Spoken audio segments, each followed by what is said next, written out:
Hello, it's Jimmy here at O'Reilly's. I've got here a Mercedes E220, I believe. It's just literally just showed up. So it's come directly from a Mercedes specialist, which is nice to know that some people are recommending me. It's been on a Mercedes specialist. They tried to do forced regens and it didn't work. So they gave him my number and sent him my way. So he's come over here for me to look at it. Let's get straight inside and see what's going on. Okay, I'm inside the vehicle, so the customer's already pulled the bonnet before he's got out there. He's got everything ready for me. We are sitting at idle. Engine light on. Yeah, it's really hard to see these Mercedes, but the engine light's on down there. Okay, got the launch Eurotab 3 scan tool. Let's set up a diagnostic test. We'll go for, wait for it to load, this one. Okay, so what I've asked the customer to do here, it was a sort of a last minute thing. I sort of fitted him in between where I had a cancellation. I've told him to bring a genuine sensor for the DPF with him, because more than likely, I know before it even comes there, it's probably going to need one, because most of these Mercedes definitely always need a DPF pressure sensor replacing anytime you do any work on the DPF. They're about, as you can see, they're about £70, but it's always worth changing them because they can intermittently work. You can sometimes do some live data and it can look like they're working, but they do trigger off electrical faults here and there, and once it triggers a fault, the DPF will then go to 400%. So that's what I've been told by the customer here. The DPF is at 400%, and the Mercedes specialist can't regen it because of that reason. They tried to do it apparently, but it didn't work. So let's have a look. So the good news there is we've only got one fault code, which is the DPF blockage. So it's going to be a nice simple fix. We're not going to need to go away and get any other parts, like it hasn't got any boost leak faults or fuel pressure faults or anything like that, glow plug faults. So let's go to data stream and have a look at what we're looking at. So the ash content, 1 gram. I'd say that that's been reset because that's quite low. Now this car is done, where is the mileage? I know it's done quite a few miles, 270 or so. So we can't seem to get rid of that bonnet open warning. Okay, I'm going to hold the revs up. So it looks like we're okay with the coolant. That's above sort of 81 degrees, so should be working okay. Let's hold the revs for a minute, see where that goes to. Diesel pressure sensor, let's change it over to millibars. 350 millibars, so I've got it accelerated up at 3000 RPM right now. Want to see is the fill level of the DPF, 400%. Soot content is 25 grams. So they're just calculations, that doesn't really mean anything. So the coolant temperature there is increasing, that's what we want to see.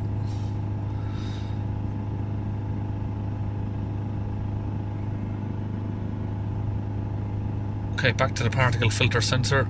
Let's let go of the revs.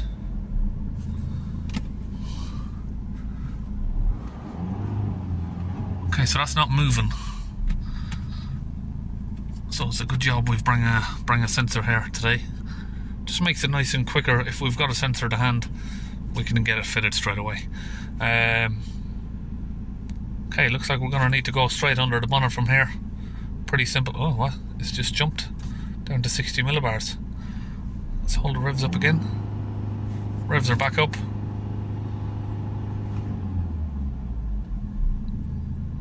Okay, now it's stuck at 60 millibars, so clearly an issue there. Okay, bonnet up. You can tell by this car it's done a few miles because it's very dusty under here. So we need to twist this little flat plastic screw there and get the engine cover off.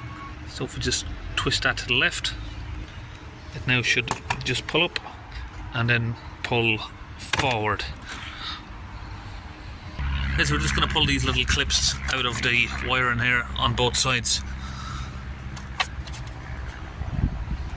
Then we've got some E10 sockets to open the bolts here. And that's 2 of those out. We've got 4 of them in total here. Another 2 at the back. So with those out, we can now lift up the ECU. So I just usually twist it around and let it sit there. Come back over here, we'll twist that again upwards like that. Just get your finger under there, pop that down, hand under here, lift that upwards and then twist it and out. So use a little pick or a screwdriver there to just ease out this plastic clip, just a little bit like that, and then we can press it down and unplug it. Now we have a 7mm here on the clamp. We're just going to open that loose. Just make sure it's opened a fair bit because it needs to be loose to be able to pull it away. And then we can lift up the airbox and just tuck this rubber hose to the side because that always catches on the rubber notch there. Once you've lifted it up, again we're going to pull it forward. And that pulls it out of those 2 little grommet holes here. Now I'm going to use the same E10 socket, but I'm using it on an angled ratchet this time. These bolts open over here. We've got 1, 2 and 3. Get all of these open. Now we're just going to pop this wire and loom out of here and tuck it over the back of the clamp of the bracket, sorry. Now we've got the 3 bolts out there, we're just going to put those there. Now we can grab this and tilt it forward. We have some more bolts here, so we've got 1 here and another one a little bit further down there. Okay, so we've got this bolt out. It's a little bit longer than the others. So now again, just going to use a screwdriver to spread apart that grey section of the clamp there. And then we can squeeze the tabs and disconnect it. So we pull back the grey section here, spread that away, and then squeeze both tabs on the 2 sides, and that releases it. So what I use is a trim tool just to push between the holes and the clamp and just push the holes away there, you see there, just pushing it away from the sensor. So now with these, you just need to make sure you're pushing it directly straight, because if you twist it, you know, or try and pull it like this, you're going to snap this off. Even though this is going to be going in the bin, you don't want to snap that in the tube because it is a pain on the arse to get out. Okay, so now I've got a digital manometer here, reading at sort of 55 millibars, connected to this tube here on the right. So one tube is slightly bigger than the other, and that's the one that you're going to read the pressure from. So I had people say to me, you know, shouldn't you connect both tubes up if you're comparing the differential pressure? But I mean, if you want to go to, you know, be very, very accurate about it, just do what I'm doing here, is connect to the other side, and then you can deduct that off. So like a half to 1 millibar off. So instead of 55, we might have 54. Okay, so here's the problem now with this car, is it's done close to 300,000 miles, and the problem with that is it might not be soot accumulation, we might now have ash accumulation inside this DPF, which then means that no matter how much you clean it, it's not going to work. But there's only one way to find out. Okay, I got launch DPF cleaner here. I'm going to use a little bit more than 50% on this one. It's an old DPF and I want to try my best with it, but what we'll do it in 2 stages maybe. We're going to fill this cup now, we'll mix a little bit of water with it, and if need be we'll do maybe a second dose. So we're just putting around about, say, 60% of this in here, and then we'll top it up with some water. Okay, so I've got this now connected to that same hose that we had the manometer on. I'm going to squeeze the trigger on this fluid. We'll get all of the contents of this pushed into the DPF, fill it right up and let it soak for around about 5 minutes before we start the car up. Another thing to mention, again I always get asked, the compressor is set to 9 bar of pressure, which is 131 psi I think, And yes, I'm just putting the full contents all in one go. It's mixed sort of 60% fluid, 40% water. And again, the tube it goes into is the bigger tube, so you got one slightly skinnier and one slightly bigger. And if you have a car with two tubes the same size, get yourself a digital manometer to determine which one of these tubes has the most pressure, and that's the one that you're going to put the fluid into. Okay, now that all that fluid's gone, we're going to fill the cup back up again. Now that's done, what I'm going to do now is just start the engine up. Got the engine running. Come back over here. Again, I'm going to hold the trigger until all of the fluid runs out.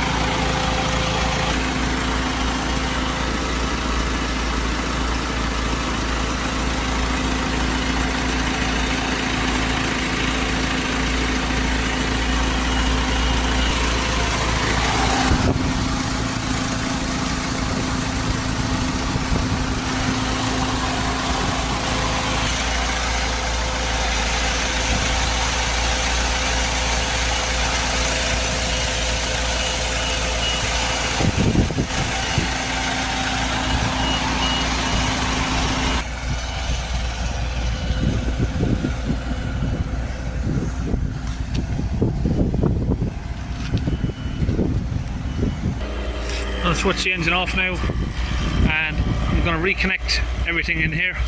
Now of course you can check your pins on the sensor here, plug, just to make sure you got 5 volt and the earth there.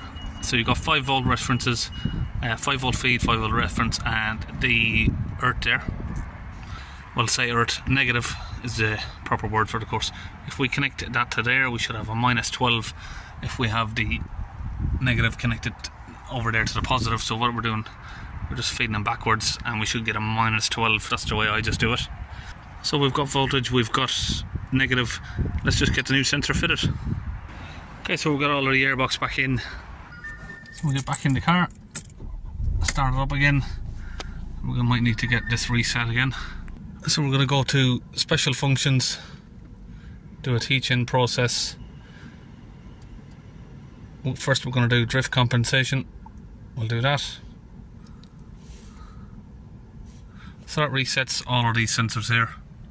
Oxygen sensor, airflow meter, and differential pressure sensor. Now that that's done, we'll do a teach-in of the particle filter.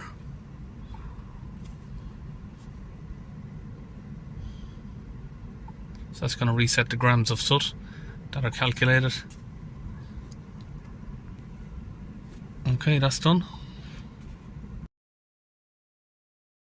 Okay, so after all of the adaptations, we have the pressure sensor there reading around about 10 millibars.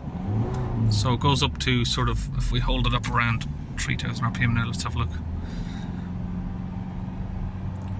We have sort of 50, maybe 60 millibars. Now because these only go up in tens, if you see, it'll go from 10 to 20, then 20 to 30.